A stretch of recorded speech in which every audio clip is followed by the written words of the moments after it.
Hi, everybody. Welcome to 10 Easy Steps to Create a Great Place to Work. My name is Chris Walchuk. I'll be leading you through this session today. Before we get started, I did want to just do a little bit of housekeeping. For those of you who have attended any of our sessions before, you know that we love to hear from you and love to have as much interaction in these sessions as possible. The way that we are going to interact with each other is via the chat box. If you look at the bottom of your screen, you should see a number of circles. There's a blue one with a bubble in it. If you click on that, that opens up your chat box on the side of your screen. Also, there is a drop-down menu in your chat box where you can either send all of your comments to all attendees or all participants, where everybody would see your comments in the chat box, or you can send them directly to me by clicking on either host and presenter or all panelists. So if you'd like to do it that way, you can set that up right now, so this way we can communicate right from the get-go. We're also recording this session, so we'll have that available to you in the next couple of days for playback, or if any colleagues of yours may have missed it, they are welcome to listen to that as well. So let's think about this. Work. We spend an awful lot of time there. It's probably one of the things a lot of people complain about, right? The number of hours they spend at work. We spend more waking hours at work than we do anywhere else. We spend more time with the people that we work with than our loved ones, our family members. So it certainly makes sense for all of us to do our best to create a great workplace. You all are in leadership positions, managers, supervisors, so your role is especially important. Even though it's everybody's responsibility to create a great workplace, you take the lead in that. And so you act as that role model for your team of what's right, what's not right, what we should be doing, what we shouldn't be doing. You know, I sometimes make the comparison, it's almost like parents, any of you who are parents. You know that you are a role model to your kids, even though oftentimes you think to yourself, they're not really listening to me, but they are. They're listening and they're watching. And we set the tone of what's acceptable, what's not acceptable. And so in an organization, managers have that awesome responsibility as well of setting that tone. Here's what we're going to be talking about in the time that we have together. The 10 easy steps, starting with a mission.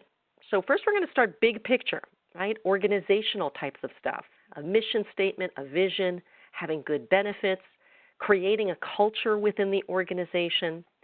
And then we're going to dive down really into those things that within departments, within our own teams, we can really take command of. Be open to do-overs, right? If something doesn't work, we can change that. How do we create a healthy environment? How do we create an environment that's conducive to learning? Because we know that that's important to a lot of people. How do we communicate effectively? How important it is for us as the leaders to be happy people. And again, when I say that, I don't mean sort of the Pollyanna, I come in with a smile every day and it's all good, because work is work. It's not always all good or all easy. However, optimists are people who will look to the positive and look for opportunities even in the toughest of situations. And so those managers who can be optimistic and be hopeful in any circumstances are definitely going to set a great tone for their employees. We're going to talk about the importance of avoiding judgment, because that gets in our way, how we can be a little more vulnerable, and then end up talking a little bit about virtual teams. So for those of you who do manage virtual teams, we've got some tips and suggestions for that as well, because as you all know, it's a little bit harder to do some of these things that we're going to be talking about when your team is virtual. Not impossible, but certainly more effort on your part as a manager. So in the intro, I'm telling you about your role as a manager and how important that is, but for just a moment, I want you to take your manager hat off. Okay? You are an employee of your organization. For you personally, what are really important things that make for a great workplace? Tell me your thoughts in the chat. And for those of you who joined us after we did the intro, we're using the chat box to communicate with each other. Make sure that you open that up. It's the blue bubble at the blue circle at the bottom with the bubble, and then you'll be able to communicate with us. So what do you think? What's important to you in a workplace? What do you care about as an employee?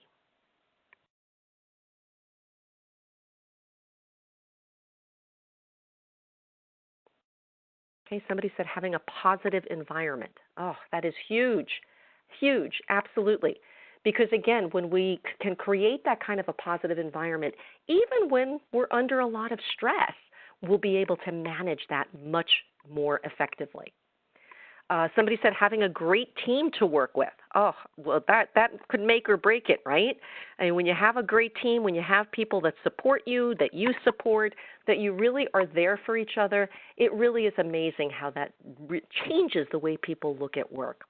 My background is in human resources. I was an HR manager for about 11 years at an organization, and I had the distinct pleasure of working for a guy for about 9 of those years who was absolutely amazing. You know, when it came to leadership, this guy just knew what he was doing. He was the most genuine person in the world and honestly created the best team that he could possibly create, and everybody was so incredibly loyal to him. And it really made for a great work environment because everybody was pulling together, including him, especially him, to really make that a great place to work. A couple of other things people wrote in, clear direction and communication. A few people actually put in clear communication, open communication, good. Common goals between different work groups. Yeah, and that's where it can get a little sticky, right? Because each work group has their own goals that they have to meet, and sometimes those are conflicting with other work groups. And so how do we manage that? You know, we probably can't get that conflict out of there, but it's how we manage it that makes the difference between the environment. Let's see, somebody else said, open environment with good communication, very few closed door meetings. Yeah. Again, most people would definitely agree with that, you know, having that open door where people are involved, people can feel comfortable talking to each other, talking to their boss, really does make a difference. And somebody else said an environment where input and exchange of ideas is encouraged and acted on when it benefits the company. Yep, absolutely. So this is what most people want. There was a book that was written a few years ago called Drive, and it was written by Daniel Pink. And he talks about motivation in today's work world. And 3 things that he talks about in his book is that people are most motivated by autonomy, mastery, and purpose. So autonomy is having some control over our jobs, over our lives. Mastery is being good at what I do so that it brings some greater good to the organization, to the team. And purpose is that meaning that most of us are searching for. Right? Paychecks are great. We want nice big paychecks or bonuses and all of that. But from a motivational standpoint, most people really, really do want to get up every morning and feel that they have a purpose. And so all of these things that we're going to be talking about, the 10 steps, you're going to find will lend themselves very, very well to Daniel Pink's information on autonomy, mastery, and purpose. All right, so let's dive right in here. Let's start talking about having a vision. Your organization probably has a vision or a mission statement. If it's like many organizations, you probably have it plastered all over the place. There's posters and little cards that people carry. But the idea behind mission statements and vision statements is for people to really be all marching in the same direction. We have a common purpose, a common goal, common beliefs that we live by. And when organizations take time to do that, what they find is that everybody knows what the expectations are. And I think one of you actually wrote something like that in as one of your comments, is, you know, knowing what's expected of you. And yeah, when we know what's expected of us, we can go, we can do our work, we can get praised for what we do. People feel great about that. So having that mission is important. If you want to pull it down even further, what about your team vision or your team mission? Do any of you have anything like that? If you do, please put it into the chat. I know lots of times within organizations, work teams as well as project teams might create these visions or mission statements. So again, everybody that's on the team is really working towards that same goal. We need to be inspirational, and that's where the vision is so, so important. You are all leaders in your organization. Would you consider yourself inspirational? And if so, how? Tell me in the chat, what do you do? What do you say? How do you act that maybe inspires your teams to live that mission or live that vision statement? So if anybody wants to share that, please put it in the chat. I'm going to keep going, but I will keep an eye on the chat. Make sure that these values are spoken and they're practiced. You've all heard that saying, you can't just walk the talk, you can't just talk the talk, you have to walk the talk. And that's really what it comes down to. And as leaders, especially, it's so important to make sure that we are walking the talk, not just, a lot of lip service telling people what they should be doing, but then us not living up to those types of things. Recognize that Rome was not built in a day, and building a vision takes time. And think about it, within your individual teams, anytime that team changes, you have people leave, you have new people come in, it changes those dynamics of the team.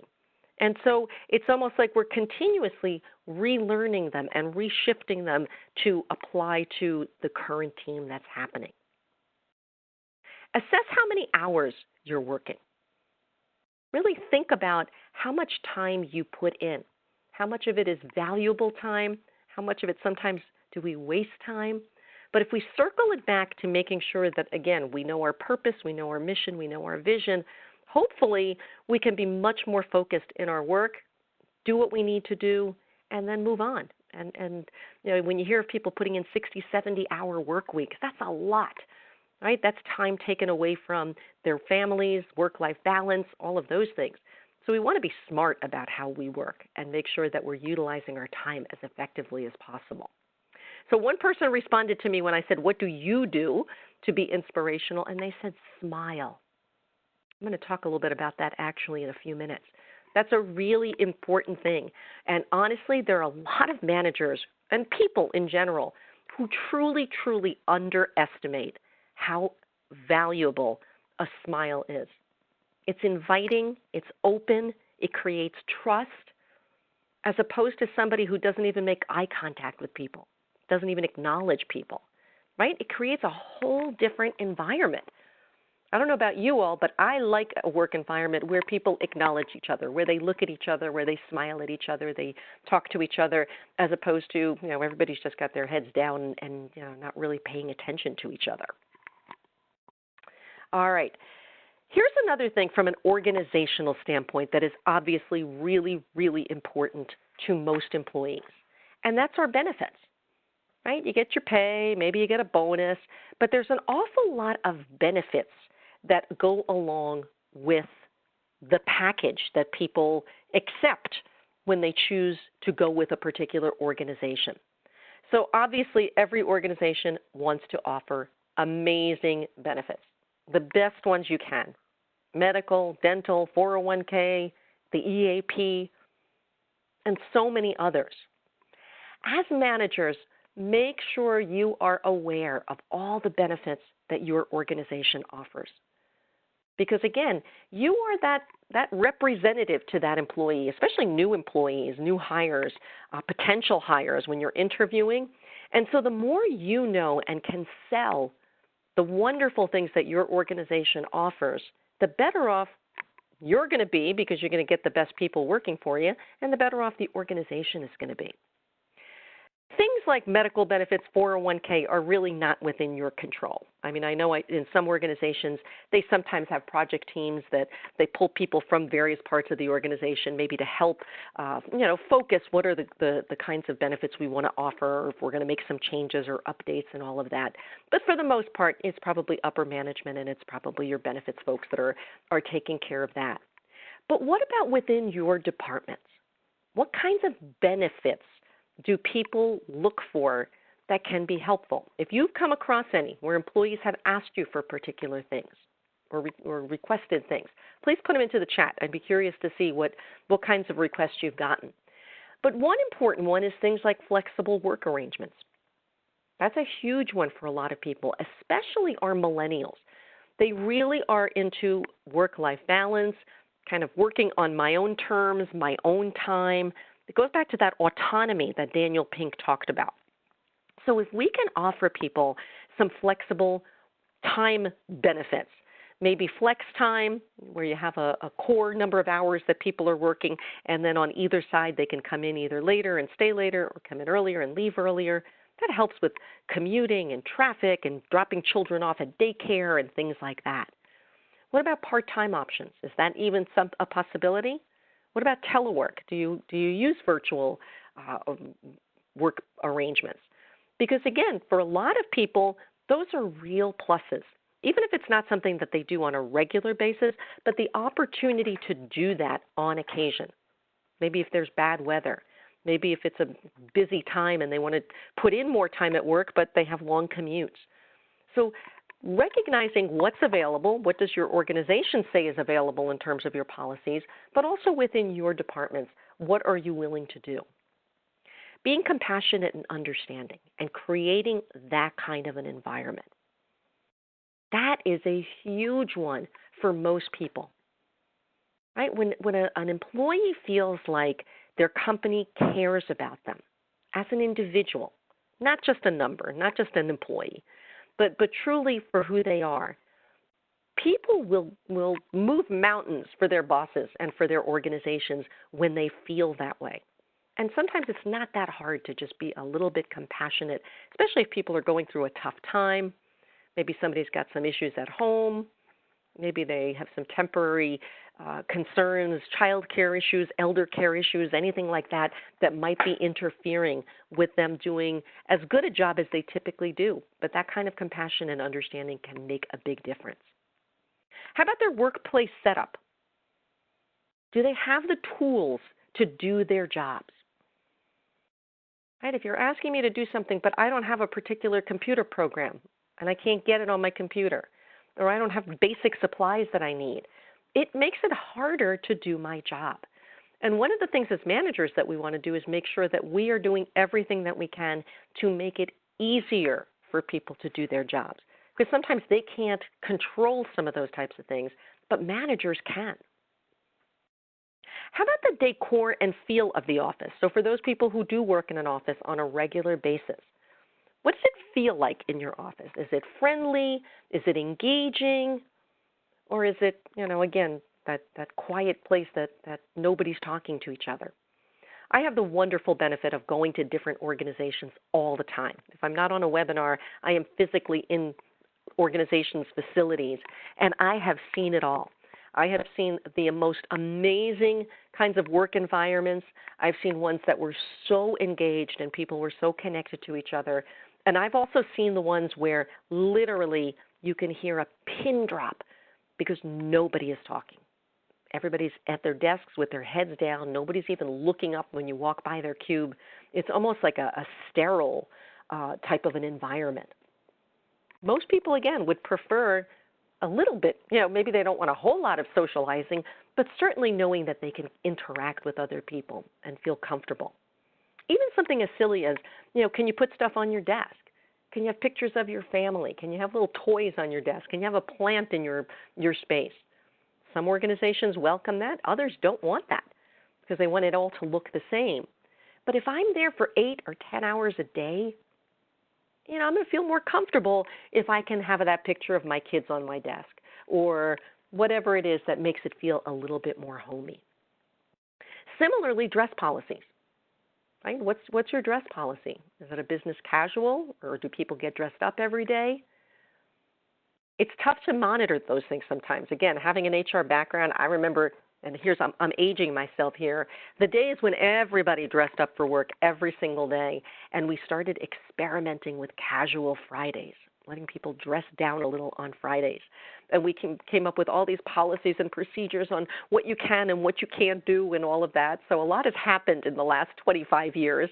But, when people can have that bit of flexibility and that comfort, again, it makes a difference. Encouraging learning. We're going to talk more about that in just a couple of minutes. But education is important and learning to a lot of people, What do you do as an organization? Do you offer tuition reimbursement programs? Do you encourage people to go for trainings? What do you do? Mobility within the company, again, is another important one for a lot of people. The opportunity to move up or move sideways, move to another location. And of course, creativity. Most people want to have a sense of creativity. And depending upon the industry you're in, depending upon the kinds of jobs people have, you can only be so creative sometimes. But when people are given that opportunity, again, it just creates a great environment for them to thrive and show that part of themselves. So if there's anything else from a benefit standpoint, or again, anything else that you all do within your groups, please put that into the chat because I would love to share that with the rest of the group. I'm going to keep moving, but I will keep an eye on the chat. All right, culture.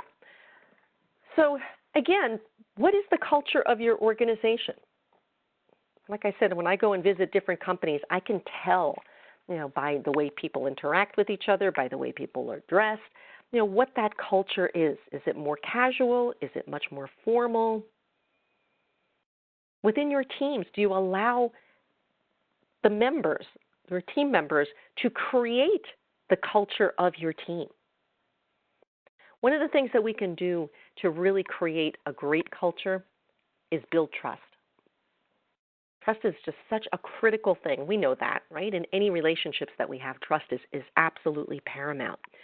But again, think about the relationship that you as a manager or supervisor have with your employees. Do you trust them? Do they feel like you trust them? Do you say that you trust them, but then maybe do things that counter that? If I tell my folks, oh, I trust you, make a good decision, I know you're going to do the right thing, but then I'm micromanaging them every second of the day. Remember the walk the talk? That's counter. I'm saying one thing, but my behaviors, my actions are saying something very different. And usually people are going to believe the actions far more than the words. Trust is also one of those things that takes a really long time to build. As you know, think about your own personal relationships, but really easy to lose, really easy to break. And so if employees feel that their managers are not trustworthy, if they can't be trusted, that really takes a lot away from an organization, that they can trust each other. And that's, again, one of those things that a manager can really work towards, creating teams where people do trust each other. Put your money where your mouth is. Make sure that you're investing in your culture. So if you think that it should have certain things, we should be doing things a certain way, individual department leaders, managers, as well as the organization as a whole, needs to show employees that, we're going to pay for this. We're going to back it up. We're going to give you those things that you say that you need. I always laugh when I work with a lot of different organizations, a lot of different industries, and everybody's obviously interested in employee satisfaction and creating these kinds of great work environments.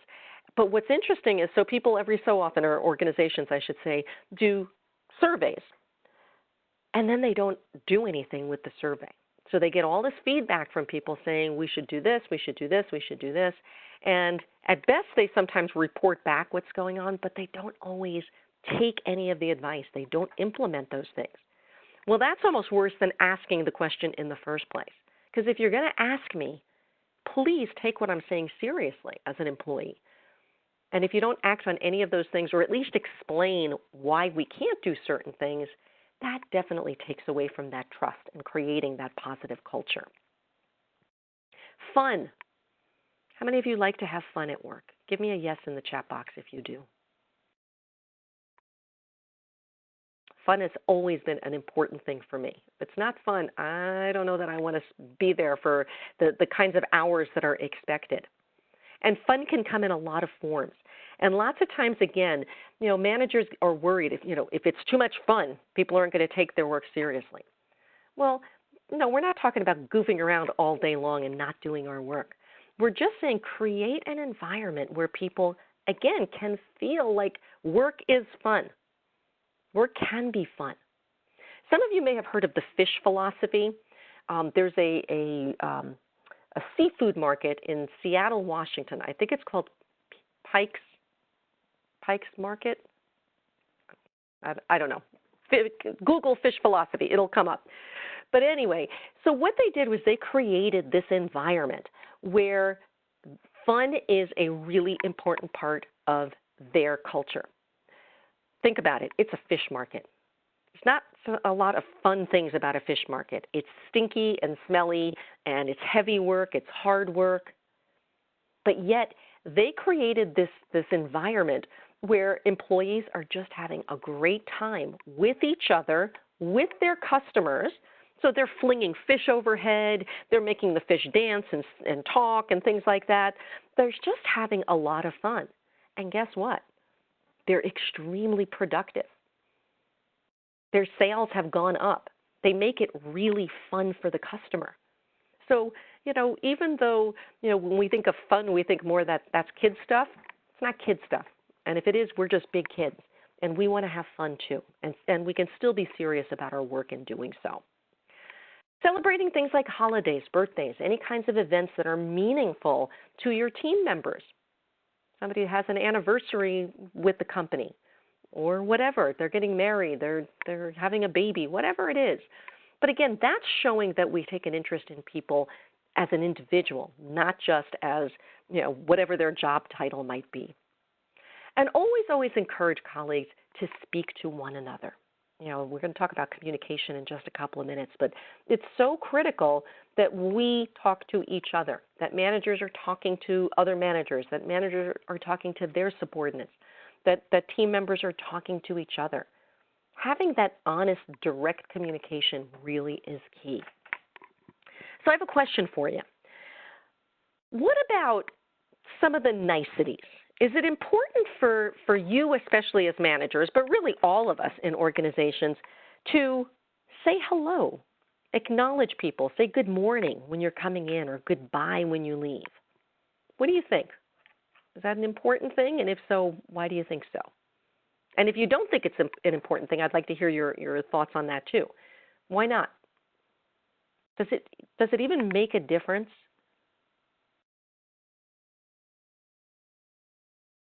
Okay, I see a couple of people saying yes, definitely makes a difference.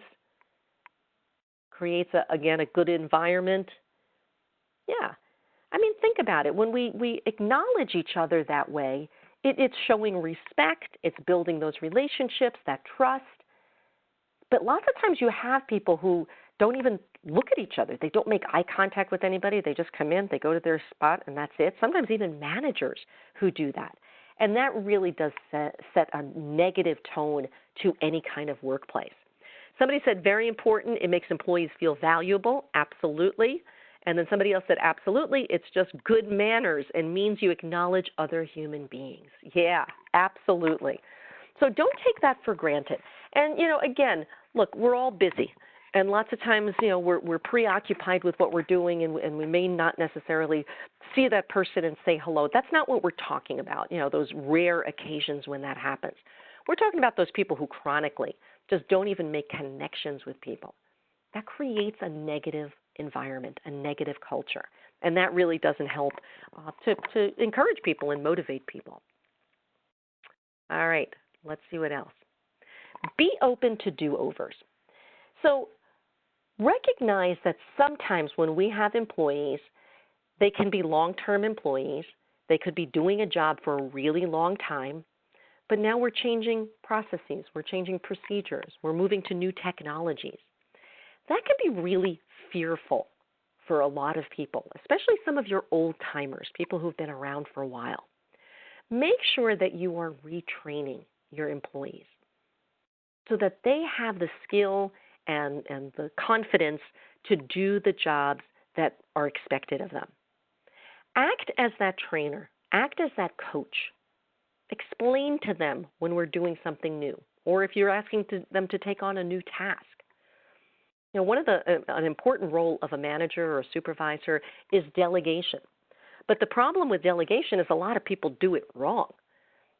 They just randomly pick things that maybe they don't want to do, they don't have time to do, and they randomly pick somebody on the team and say, here, go for it. and they let somebody loose and let them do it. And sometimes that works out, sometimes it doesn't. If we delegate, what we want to make sure that we do is we specifically think about what are the tasks that lend themselves to delegation. What kinds of things can I give up, take off of my plate, that other people might gain something from, other team members of mine, right? That's going to develop them, that's going to give them new skills. And then think about who can do it or who needs to learn it. And then I need to train them. I need to show them. I need to demonstrate. I need to let them do it, and I watch and give them feedback. And when we do it that way, we know that that person is set up for success. Unfortunately, again, when we don't do it that way, we make the assumption that somebody knows what to do and how to do it, and we let them off by themselves. Unfortunately, that's when they fail, they get stressed, and nobody wins in that kind of situation. And oftentimes, that's when managers then take things back. Never mind, I'll do it myself. It's easier if I do it myself. But think about how an employee feels when a manager does that.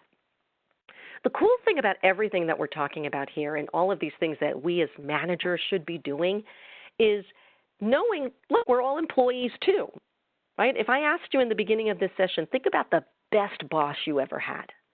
What did they do? And then think about the worst boss you ever had. What were they like? What kinds of things did they do? Those are all wonderful learnings for us. We obviously want to emulate those people who we loved what they did. We thought they were great managers. And we certainly don't want to do the things that bad manager did, right? Those poor skills and ways of managing. So that's the nice thing, is that we can really develop ourselves in ways that we know tends to work. Be careful using acronyms. You know, in every organization, every industry, we have tons and tons of acronyms that we use. And most people who are within that small circle will know what those acronyms mean. But sometimes you have a new employee, or you have somebody in a meeting who's from a different department or from a different organization. You know, make sure that you're explaining things. This is what this one is all about, is, you know, it's taking a step back. We're always in such a hurry to get things done. And then when they go wrong, we're not quite sure why they went wrong. Well, maybe because we skimped on some of this stuff. We were so quick to just pass something on or to accomplish something that we didn't really explain, help people to understand, fully understand it ourselves even sometimes. How about mistakes? How do you view mistakes? And I'd love to hear from you in the chat. When an employee of yours makes a mistake, how do you act? What do you do? What do you say? Give me some specific feedback. There's some managers that are really good with that, right? Somebody makes a mistake and they acknowledge it, they talk about it, they help the employee figure out what went wrong. There's some managers that if an employee makes a mistake, it's the end of the world, the absolute end of the world. Maybe they start yelling, they start belittling or criticizing that employee. So think about the reactions that you have. Mistakes are learning opportunities. Of course, nobody wants lots and lots of mistakes, right? That's not fun, it's costly, it's not a good idea. But when it happens, what it probably means is somebody stepped out of their comfort zone. Somebody tried to do something different or new, and they weren't ready for it, well, for one reason or another. We want to push people out of their comfort zones. We want them to grow. And so how we treat failure makes a really big difference in how people feel about stepping out of that comfort zone. You're all probably familiar with Ben & Jerry's. We've all probably had a Ben & Jerry's ice cream at some point in our lives. If you've ever been to their factory up in Vermont, they have a graveyard on their property, a little graveyard that they created. It's a graveyard of flopped flavors. They actually have little gravestones and the names of flavors that didn't make it. Why would you do that? What's the purpose of that? Well, to them, they want to acknowledge that, look, sometimes we had these failures, but Think about the number of successes they had relative to the number of failures.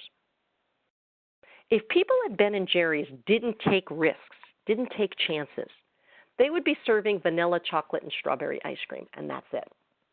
But any of you who are familiar with Ben and Jerry's, you know the combinations that they have come up with, the mixtures that they've come up with are amazing. And when you start doing that and you let people loose to do it, sometimes it's not going to work. Sometimes there are going to be mistakes. And so to them, they want to recognize those failures. It just shows them that they're thinking and they're trying.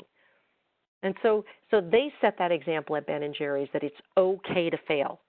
Keep trying. You know, you might mess up this one, but the next one's going to be the winner. And they have so many winners. Somebody had written in, never deal with something when you're angry. Give yourself time to get over it before you address it. Oh, that is great advice, absolutely.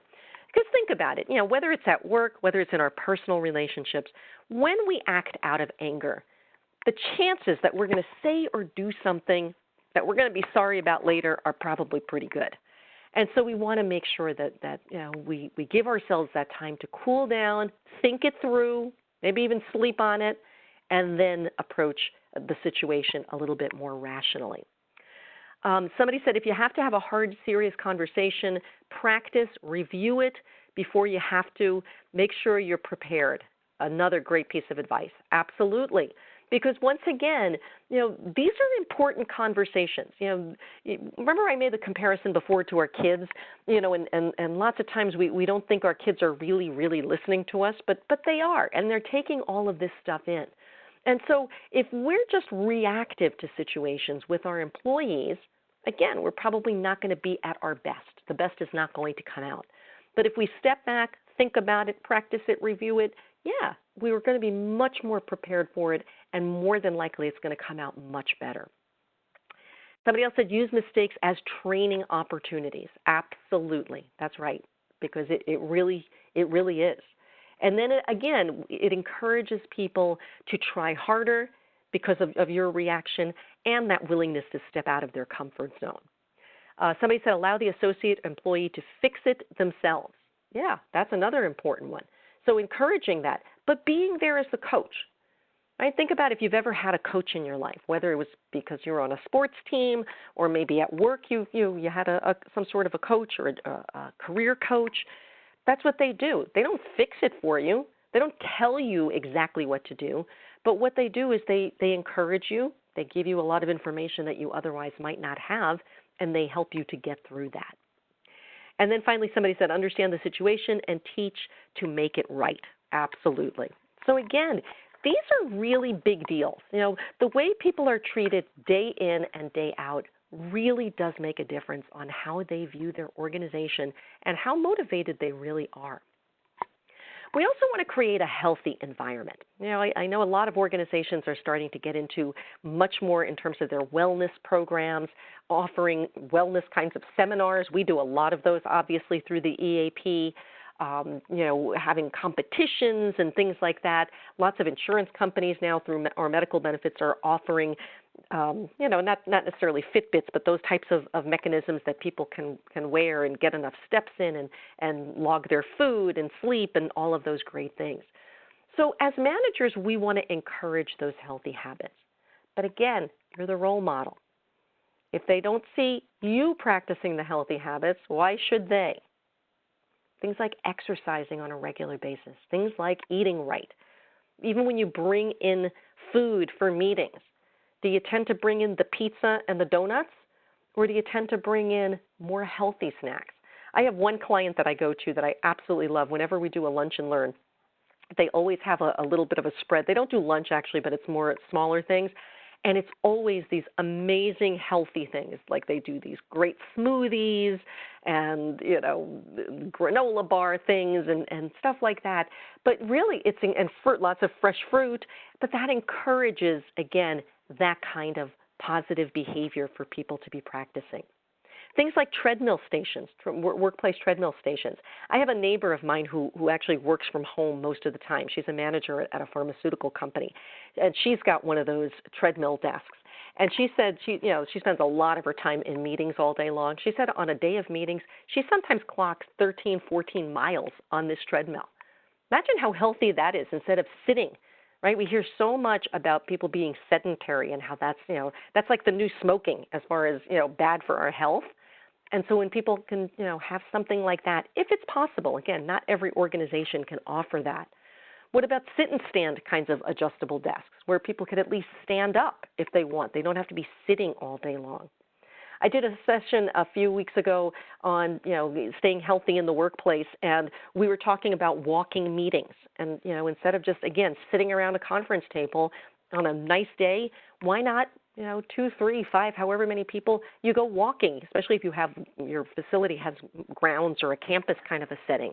And do that. And it was so funny because I stayed about 20 minutes later to talk to my contact there. And as I was walking out, there were 3 women who were in my session who were actually out there walking. And they said, after your session, we decided to have a walking meeting. We had to meet at 1 o'clock, but instead of going to our offices, we decided to do that. This is great. And so they just did it. And so those are the kinds of things that, again, encourages a healthy environment. Things like walking clubs, things like competitions. I was at another client recently, and they had this big competition about steps, and people getting in those, at least the 10,000 steps, which is really kind of ironic because I don't know if you guys heard on the news recently that that's not a health thing, actually. That was actually a marketing campaign that a Chinese or a Japanese company had done years ago that translated to 10,000 steps, and somehow everybody started believing that you need 10,000 steps. The number is actually lesser than that. But it's a great thought, right? The more steps you get, the better off. So have these competitions, create these teams. Lots of times organizations will offer volunteer opportunities where teams create and they do these walkathons or something like that. So we're, again, encouraging positive behaviors, physical activity, healthy environments. If you guys do anything other than the kinds of things that I talked about, please put it into the chat. Because, again, lots of times people don't even know what others are doing, even within your own organization. And so sharing those kinds of things that can create that healthy environment can really be helpful. All right, create that environment of learning. Remember what I said about the motivation from Daniel Pink? People want mastery. They want to be good at something. And so what better way to be good at something than to learn how to do it right, to learn a new skill. Lots of times in people's jobs, especially if they've been there a long time, they don't necessarily learn much new. Same old, same old. But that energizes people when they can learn new things. Encourage employees to develop new skills. So we talked about delegation before and how when you delegate, you're actually asking somebody to learn a new skill, to try something new. That's a real plus. Think about the things that you have going on. If you have project teams that are going on, can people benefit from some of your associates benefit from being on some of these project teams that are going to teach them something new? Allow time for professional development, for people to, again, be able to take courses and encourage them to go to trainings and seminars and things like that. Become familiar with online kinds of trainings that are available. There are a couple of really great websites. One is called Coursera. It's Coursera, Coursera. Another one is called edX, ED, I believe it's a capital X. These two are websites where you can sit in on or kind of monitor or listen to college courses from universities all over the country, all over the world, including the Harvards and Yales of the world. Can you imagine that? People can learn anything by sitting in on these classes. You don't get the credit. It's not like you're attending that university. But for a little bit of money, they'll give you a certificate if you do the work and shows the completion. But even just for self-development, imagine just sitting through some of those classes. I've done that on a number of occasions. They're amazing. So again, when people feel like they're constantly learning, they're really, really going to engage a whole lot more. Communication, huge, obviously. right? Keeping those lines of communication open, making sure that every associate, every employee feels that they can talk to each other, that they can talk to management. Sometimes organizations have suggestion boxes, things that employees love or hate, what they'd like different.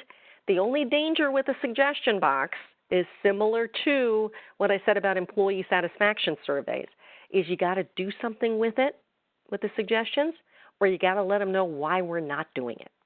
Because otherwise, it becomes fruitless, and you kind of take 3 steps back, because then the associates feel like, well, you're asking my opinion, but you're not doing anything with it. Why bother? That's kind of fake. And so again, having the suggestion box is important, but you've got to act on it if you do. Being able to express your goals and aspirations. Everybody, every individual. So making sure that with your staff, with your individual associates that you manage, that you're having conversations. How often do you meet with your teams, and how often do you meet maybe individually with people? If anybody has any kind of standard that they use, maybe you have a staff meeting once a week where you meet with everybody, and maybe you have some sort of a check-in with every associate maybe once a week or once every other week. That makes a really big difference, where we have this planned opportunity to not only just catch up with each other and see what everybody's doing, but to be able to share those goals, those aspirations. Those are those opportunities where people feel more comfortable talking to their managers about, I'd really like to take on something else.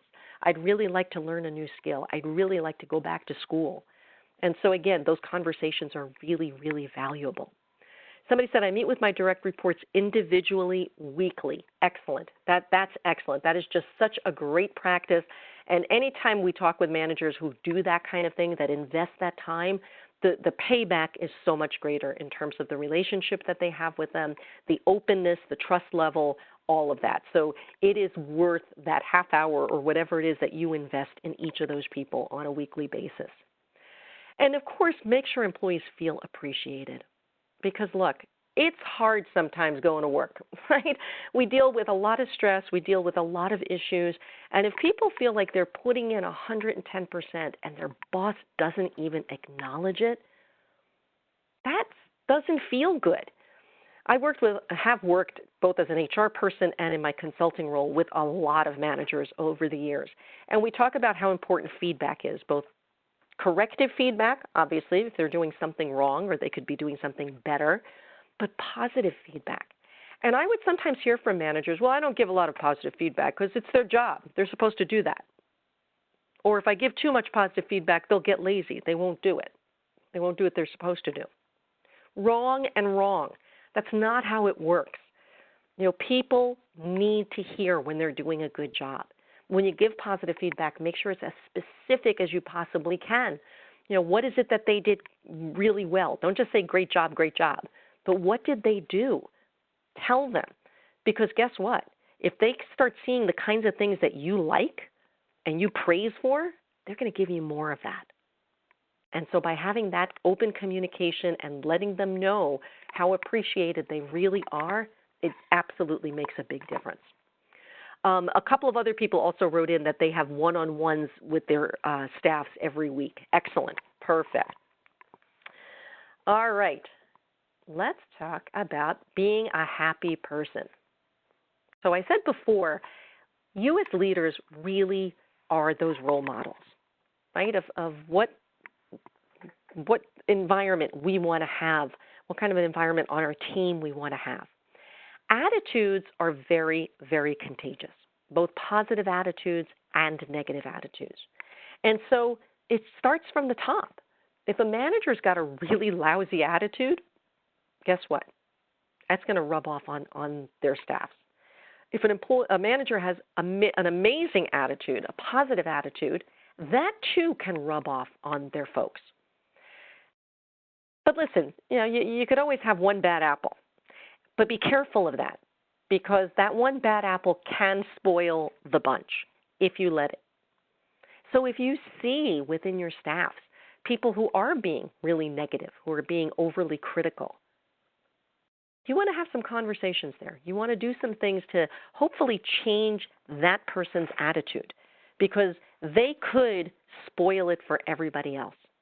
Very often the negative people tend to be far more vocal than the positive people. Positive people just do their thing. They do their business and that they're good with it. Negative people will tell you what they're negative about. So just as a manager, being aware of that and attuned to that and dealing with that. Taking time to reflect on why you're happy, what you like about your job. In fact, not a bad idea is keep a list of activities, tasks in your job that you really enjoy. Anything that you really care about and like to do. And then on those really bad days, whip out that list and remind yourself how important that is. Sometimes we have to do that because not every day at work is fun and easy. And so we need to just remind ourselves why we're there. What do we really love about what it is that we do? Try to surround yourself with positive people, your own colleagues, the people you bring in, you hire. And always make sure that you have things on your calendar that you look forward to, whether it's work-related or those things that you look forward to on the weekend. Because, basically a happy person is a whole person. And so they feel that balance between work and family and life in general and all their other activities. And so therefore, we obviously want to make sure that we're doing everything that we can to up our happiness level, because that's something that we're probably going to wind up sharing with those staff members. Avoid judgment.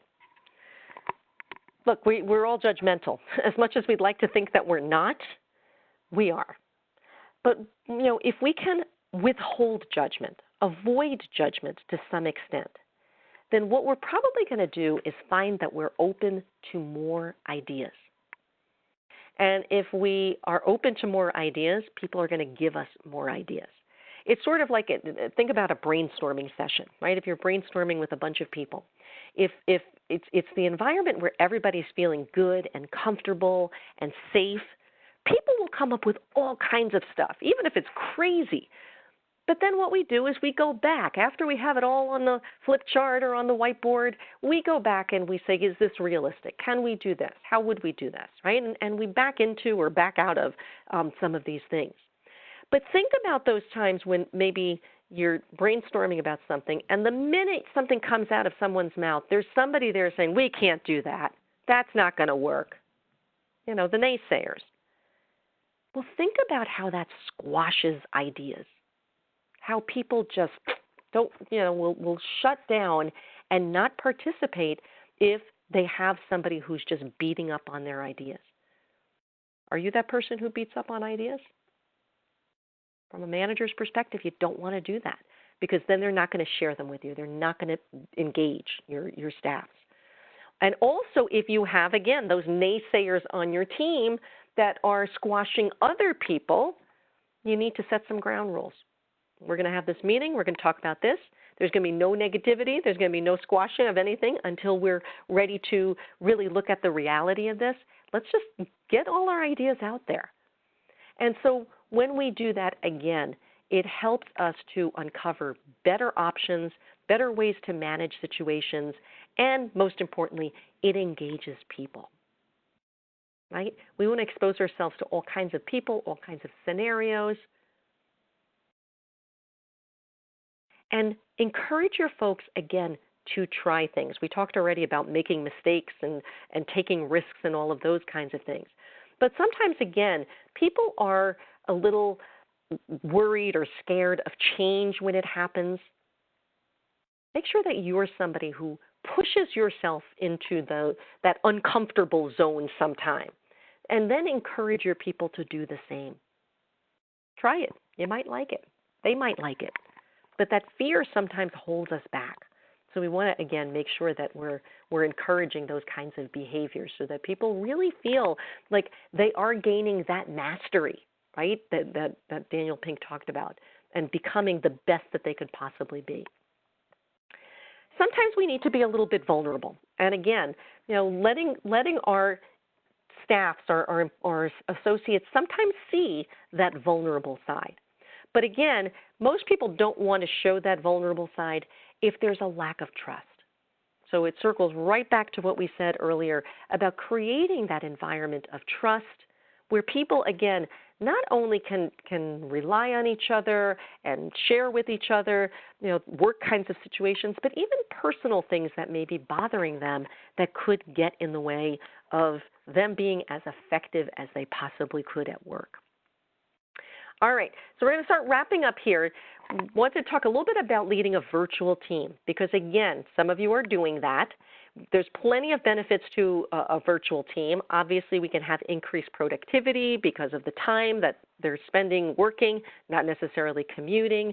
There's a money savings potentially if people, again, for the individual on commute, on clothes, but also from an organizational standpoint on office space. We oftentimes have better retention and loyalty because people feel like they have that flexibility. So from a work-life balance, it's a great opportunity. It also opens up the pool of recruits, right? A bigger, better pool of recruits because people don't necessarily have to live in a particular city or be in a certain place. But again, we want to make sure that they are successful. We want to do everything that we can to make them succeed. So first and foremost, hire the right people. Right? Make sure that in your hiring process, you're not just looking for a specific technical skill, but you're looking for people who have demonstrated a great work ethic, the ability to work independently. If they've done that kind of work before, how did they do it? What did they do specifically? So make sure your questions reflect that. Don't micromanage them. Right? Again, people want autonomy. People want to be able to direct their lives to a certain extent. And if you trust them and if you chose the right people and you train them right, you don't need to micromanage because they're going to do what they need to do. But at the same time, always, always, always be available and provide that support because this is a little bit more challenging for people with virtual teams, managers with virtual teams, because you're not physically there. Right? If we're all in an office and I'm having trouble, I might just walk down the hall and ask you, my manager, for some help. But if I'm sitting at home 1,000 miles away from where my manager is sitting, I may not reach out quite as quickly. And so again, that's where those of you who are doing those weekly check-ins, it's great because those are great opportunities on a low-key in a low-key way to get people to verbalize if they're having any kinds of issues. Address any problems quickly and openly. So having that open communication that we talked about before is super important, especially with virtual teams, making sure that you're utilizing every technology that you can to communicate with each other. Skype and teleconferencing and things like that in addition to the phone. And try to see each other when that's possible. So if somebody, do you have annual meetings? Do you have a couple of meetings a year where your whole team is actually together?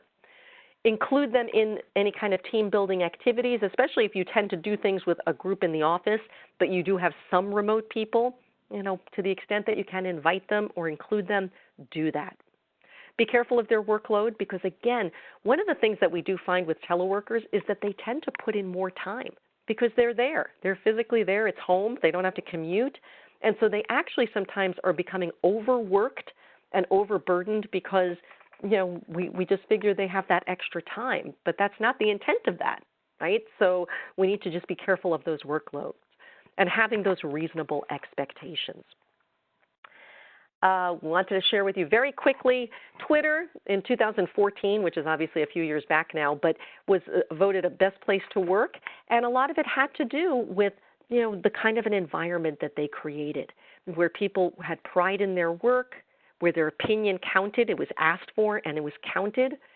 There was flexibility. They tended to attract really good people who got to learn from each other, interact with each other. They had great communication, open communication and consistent communication with the CEO. They had some great perks, a challenging work environment. So all of these things that definitely encourage people to be motivated. So these are questions you can ask yourself. Do you like the people that you work with? Are you proud of the work you do? Are you proud of the product that you sell? Do you trust management? These are questions that help us to identify our level of happiness and job satisfaction. And so also something that you want to be checking with your associates and see if there's, theirs is where you would like it to be as well. And lastly, remember, the EAP is there to provide you as a manager as well as all of your employees and their family members with information, resources, counseling, help in any area of their life, work-related or otherwise. They can be reached at the 800 number, or if you go onto the website, anthemeap.com, the login is Plow and Hearth, and if you go in there, it is free to every employee and their family members. It is available 24/7, 365 days a year. It's confidential, and so again, just a great benefit to have. All right, I know we are at the top of the hour, so if anybody's got any last questions, I can stick around for another minute or two and respond to anything. But if not, thank you so much for joining us. We're so glad that you did. We hope that this gave you some ideas of things that you can be doing or things to be watching out for in order to create that kind of an amazing work environment. So thanks, everybody. Have a great day.